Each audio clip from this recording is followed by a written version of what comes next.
You are watching Poland Daily Business Edition. Tonight our guest is Olaf Wojak of Adam Smith Center. Sir, welcome to the show. Good evening. Well, we'll talk tonight about the Polish social security system that is inheritance from the old communist time when everyone was insured and there was no real money circulating around the economy, rather than plans and economy and the pensions on the equally low level. This system was based on the Bismarck reform of late 19th century, and right now, with diminishing growth of population, with huge emigration, the system is very much jeopardized. Is its current Polish social security system sustainable, according to you? Yes, the system was made in 19th century, especially for veterans of First World War, and the socialists gained the system as they thought it's the best way to take money from their own employees and make a promise that someday you will have your pension. But unfortunately... the basic assumption was that everyone will die after 65 years old. Yes, so that's good, we live longer. But of course the system right now crashes, and Adam Smith Center for many years has told that the system that we have in our country, based on one insurance company that's owned by the government, is a bankrupt. It doesn't have any money, and it never had since when we had a free country 30 years ago. This office was taken by the new government, by Prime Minister Mazowiecki, and for his surprise was that this system of insuring employees, all employed in Poland, had no money. I mean, to be exact, no money. It's supposed to have money that were invested in the market, that were producing another money that were invested in... We're speaking about the breakup between the communist system and current. It's one of the proofs that it bankrupted. It started from zero. 30 years ago, there was no money in the But you have to understand, this system owed money to people that had worked pensions, and for their whole life they worked companies. They had no choice. The choice was made by some other government employees for them where they will work and how much they will own.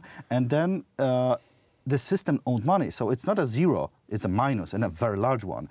And the problem is that the government then decided that the system will go on, that we have to all work to pay those pensions in the coming years, and that every other person that is going to be forced to be in the system will have to pay and also believe that it will have the pension. And Adam Smith Center for many years has told that it's a bankruptcy system, and it's not good it's not true. I mean, you cannot tell people they will have pension if it's the money aren't there. But you are taking their money, promising that they will get it back once they will go.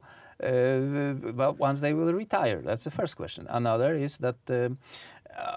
So right now we have confirmation. I mean, this is a big confirmation of what we have been telling for many years right now, that the system is really a bankruptcy.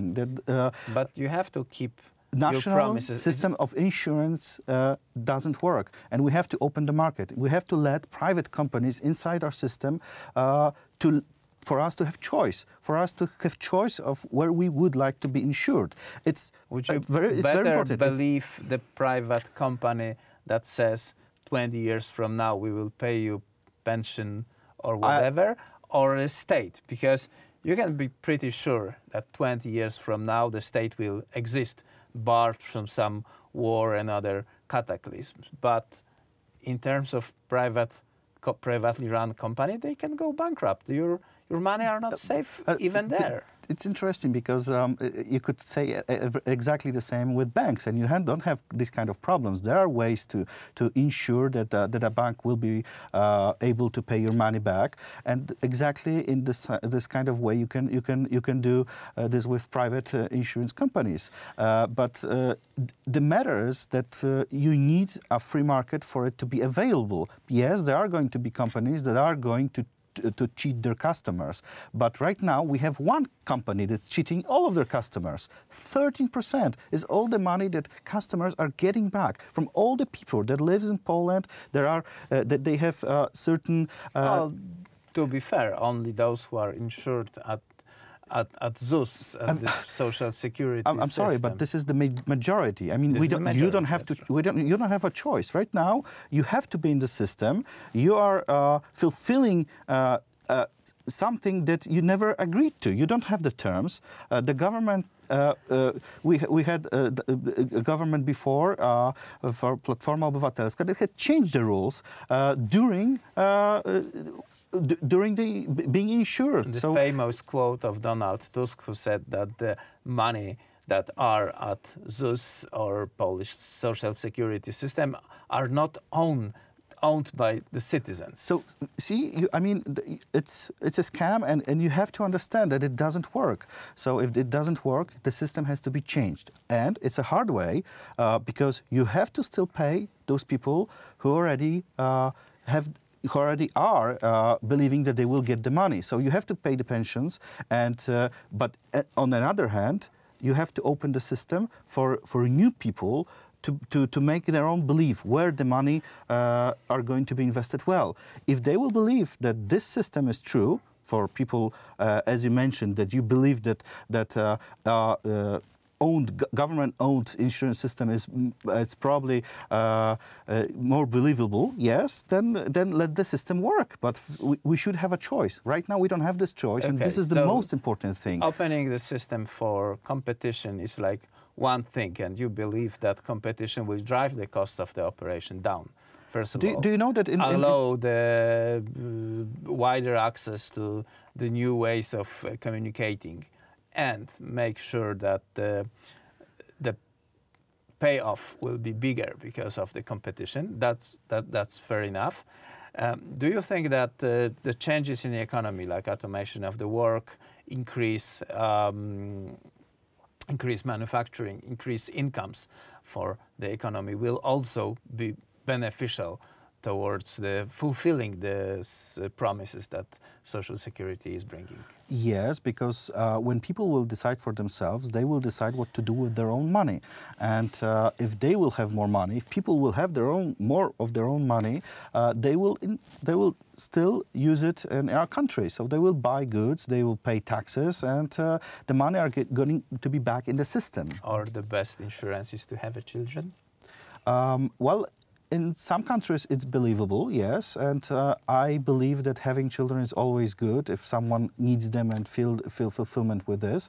And yes, this is a natural way, and especially in South America, where they believe children are the best investment. And is it supposed to be in Poland? No, we should be farther than this. This system was, for many centuries, believed the best system of insurance of your future, but I believe that it's supposed to be our choice. We should have other possibilities. So having children is always good, and it's always a good choice if someone feels the needs of having them, but we shouldn't do it because we don't have a choice what to do with our money. So yes, we have to open the system. We have to make the fulfillments with all the people that will have to get their pensions, and the situation is going to be hard for a few years, but it will change. And right now, the information that the system is bankrupting, it's preparing us for the worst. So let it not be the hard way that we will just know one day that we all lost money. Let's do it softly, opening the market and trying to people have their own choice. So said Olaf Wojak of Adam Smith Center. So thank you very much. And I sense that this is the discussions that's running on pretty much in every developed country, maybe except China and Japan, when they don't believe in the social security system and save for their own future. So thank you very much. Thank you very much. And that was it, ladies and gentlemen, for this edition of Poland Daily Business.